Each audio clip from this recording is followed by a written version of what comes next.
Working on this 2010 Ultra Limited here, and then just put a different wheel and tire and stuff on it finally, and going to bleed the brakes.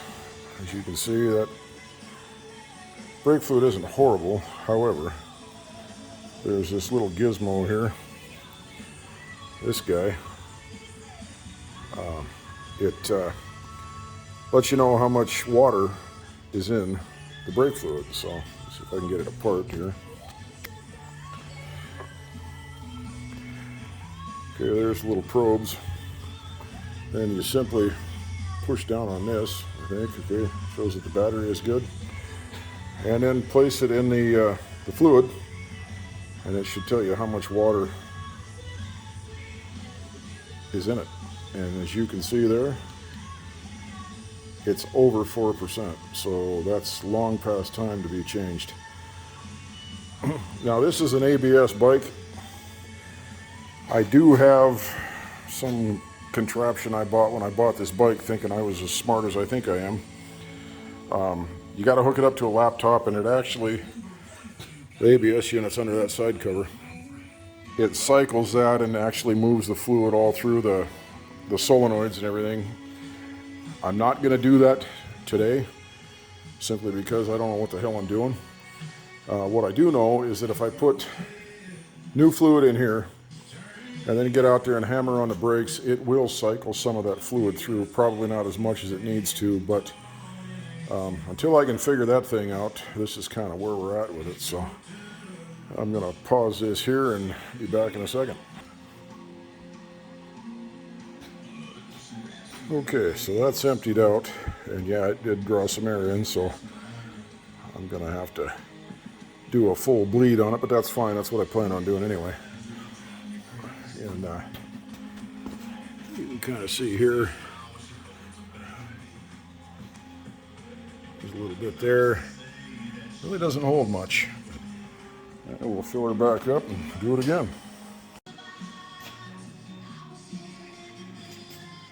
Okay, you can see here that it's pretty well pumped down again. Now, this is all new fluid in there. So I've got the left-hand bleeder open. That's the one that's furthest away. So we'll just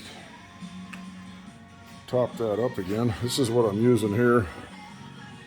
Seems to be pretty good stuff. I used it in my old one over here. That's d.i.y, which is actually purple, so that made it really nice. You could see the old stuff going out and the new stuff coming in. This is a lot more clear.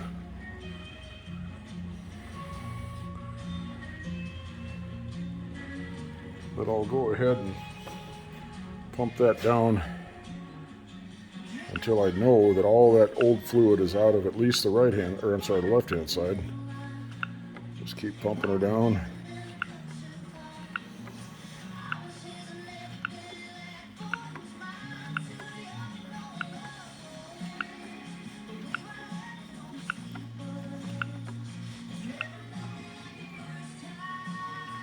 Okay, that's getting pretty dang near the bottom here, so let's top her up again.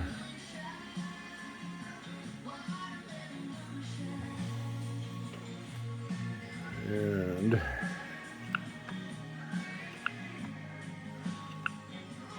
let's see, I'm just pumping her down. And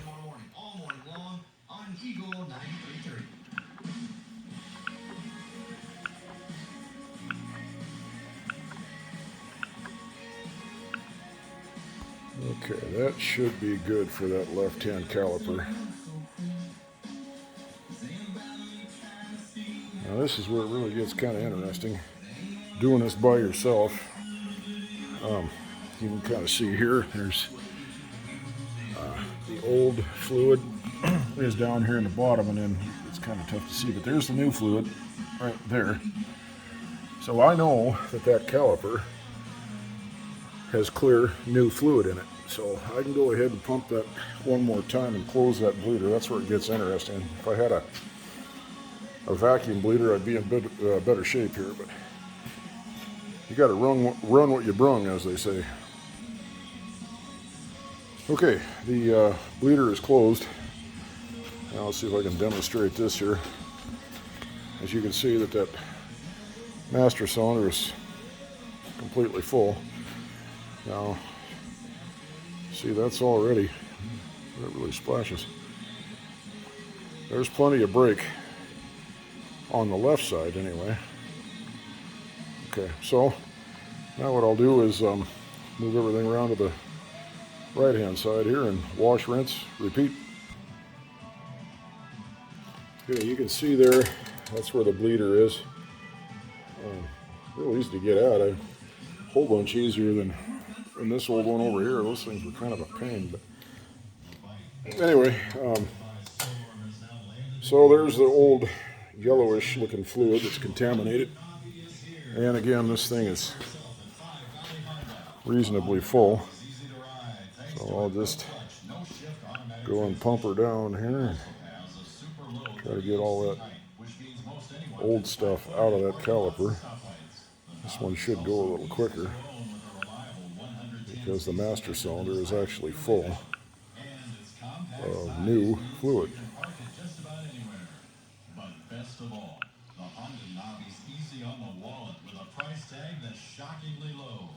So head to 5 Valley Honda, 5900 Highway 93 South Missoula, and check out the latest mini moto in the Honda lineup, the new.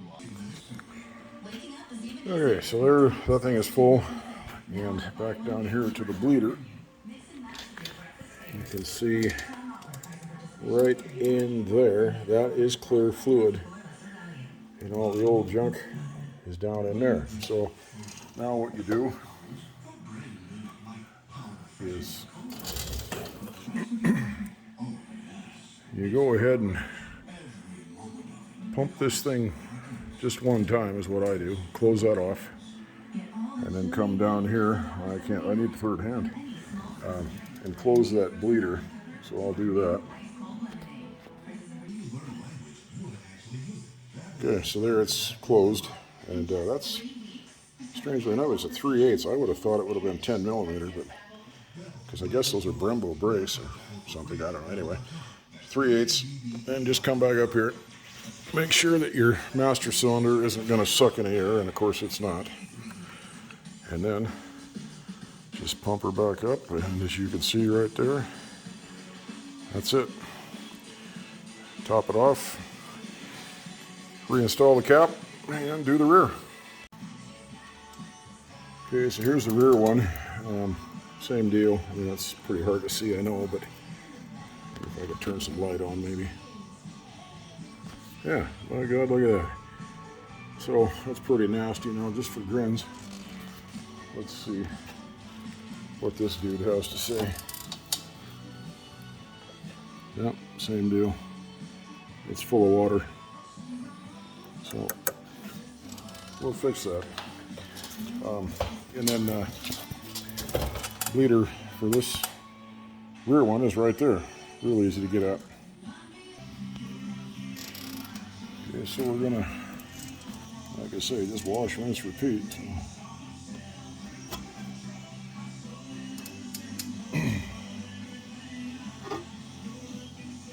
Just pump that master cylinder down, and you can see that back here, you know, that stuff is coming out. So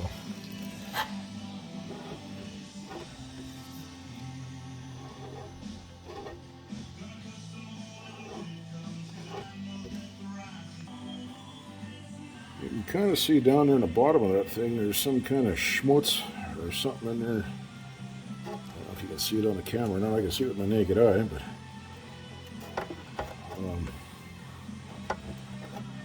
this thing's got, what is it, 70,000 miles on it, give or take. And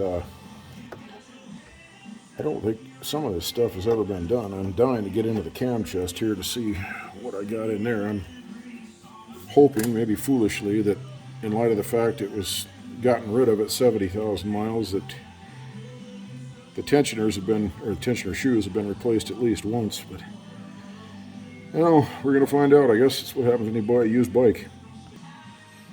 Alright, so it's getting pretty clear in there, and there's a little bit of that old stuff left, a little residue. But kind of see back here now as I pump this, you know, there's pretty clear stuff coming out of it. So a few more. I've used up just about that whole pint or whatever that is of this stuff. What is that? 12 ounces. So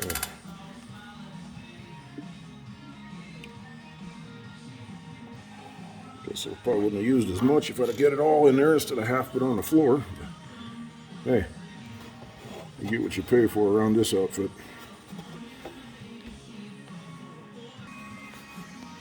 Alright, it's the same deal. Just, if I get the right brake pedal, for crying out loud. Just give that one squish down there and just hold it. And come back here. There, give you a good view of the seat cushion.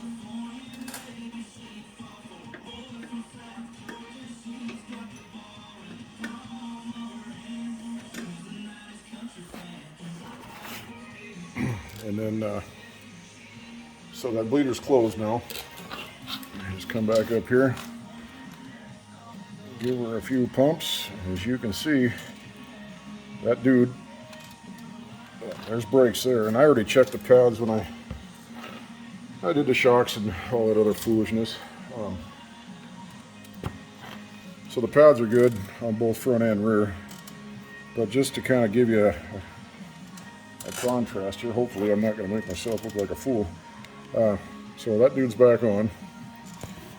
And we'll stick her in there. And it doesn't even register. See? So we're in good shape. So there's, turn the thing, well, let me see here.